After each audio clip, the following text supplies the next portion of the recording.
परिषद के अध्यक्ष महंत नरेंद्र गिरी की मौत के मामले में सीबीआई ने एफआईआर दर्ज कर ली। इस मामले में सीबीआई ने प्रयागराज में दर्ज हुई एफआईआर को ही तहरीर बनाया है। ये एफआईआर अमरगिरी पवन महाराज की ने दर्ज कराई थी।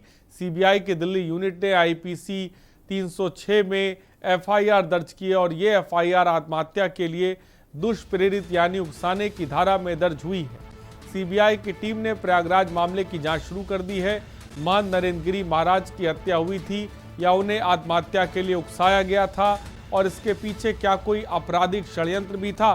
कई सारे सवाल हैं। सीबीआई इन तमाम एंगलों की जांच कर रही है। 72 साल के महंत सोमवार को बागमनी मठ स्थित अपने कमरे में मृत पाए गए थे।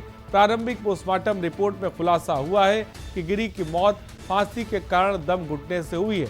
लेकिन इस पूरे मामले में जैसा कि हम बता रहे हैं, सीबीआई ने दर्ज केस कर लिया है और अब सीबीआई मामले की जांच करेगी और पूरे मामले पर जिन लोगों ने महंत को उकसाया है या उन पर दबाव बनाया है, उन पर कार्रवाई की जाएगी। फिलहाल जांच की आज कहां तक पहुंचेगी ये तो फिलहाल वक्त ही बताएगा, लेकिन इस पूरे घटनाक्रम ने संत समाज को हिला के रख दिया है।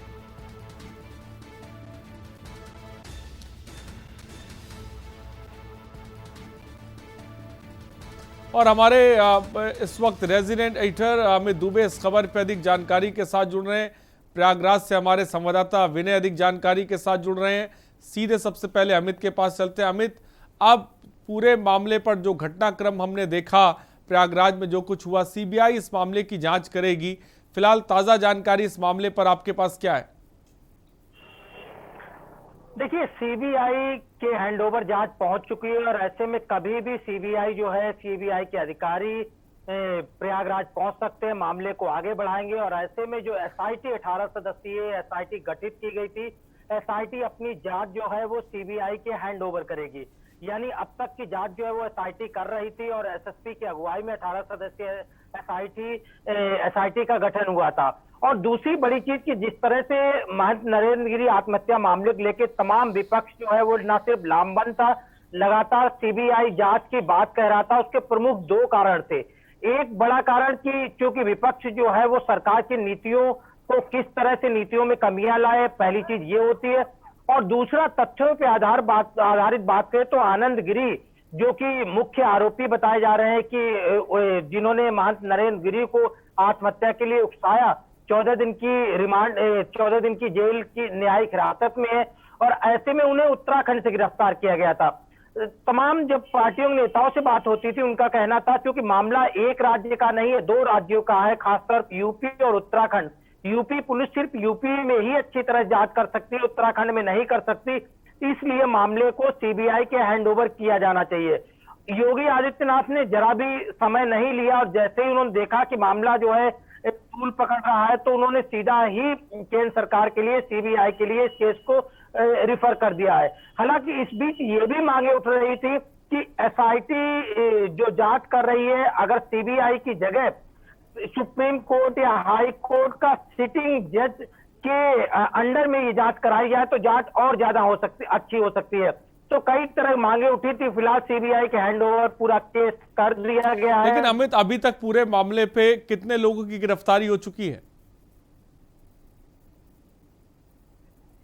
देखिए, अगर हम बात करें तो जो खासतौर पर मंदिर के पुजारी हैं उनकी गिरफ्तारी हो चुकी है, उनके बेटे की गिरफ्तारी हो चुकी है, आनंद गिरी की गिरफ्तारी हो चुकी है और तीनों इस समय न्यायिक हिरासत में जेल में बंद है। 14 दिन की न्यायिक हिरासत उन्हें दी गई है और सीबीआई को खासतौर पर रिलीफ मिलेगा क्योंकि तमाम तथ्य जो है वो एसआईटी ने जुटाए और ऐसे में एसआईटी ने जो अब तक जांच की है उसके आधार पर सीबीआई अपनी जांच शुरू करेगी और खासतौर पर उन तथ्यों से भी पहले अवगत होगा। ठीक है, मैं चाहूंगा कि एसआईटी ने जो जांच की उसके किस तरह के तथ्य हैं सामने आ जाए। विनय हमारे साथ है। विनय, एसआईटी ने जो जांच की उस आधार पर जो है वो सीबीआई जांच करेगी। पूरा मामला जिसे कह सकते हैं सीबीआई के पास अब ये पहुंच गया है।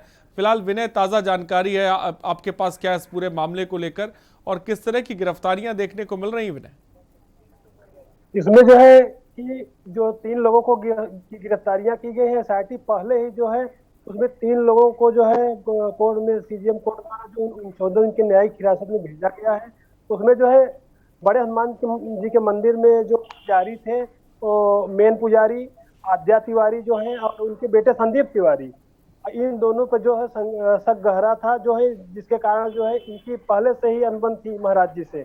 इनको जो है 14 दिन न्यायिक हिरासत में भेजा गया। वहीं पे आनंद गिरी जो है उनके शिष्य हैं, जो कि इनके बहुत करीबी थे महाराज जी के, उनको भी जो है 3 लोगों को जो है न्यायिक हिरासत में भेजा गया है। एसआईटी ने ये पूरा किया है और उसमें जो है सीबीआई को काफी मदद मिलेगी और सीबीआई द्वारा जो है ये मौत की मिस्ट्री खुलेगी।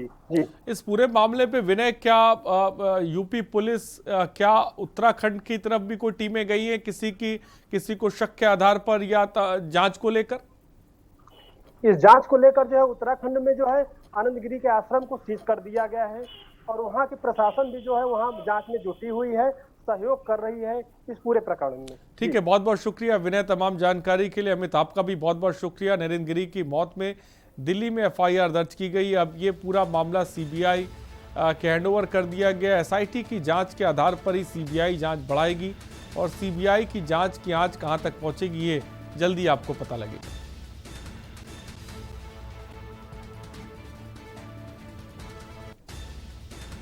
और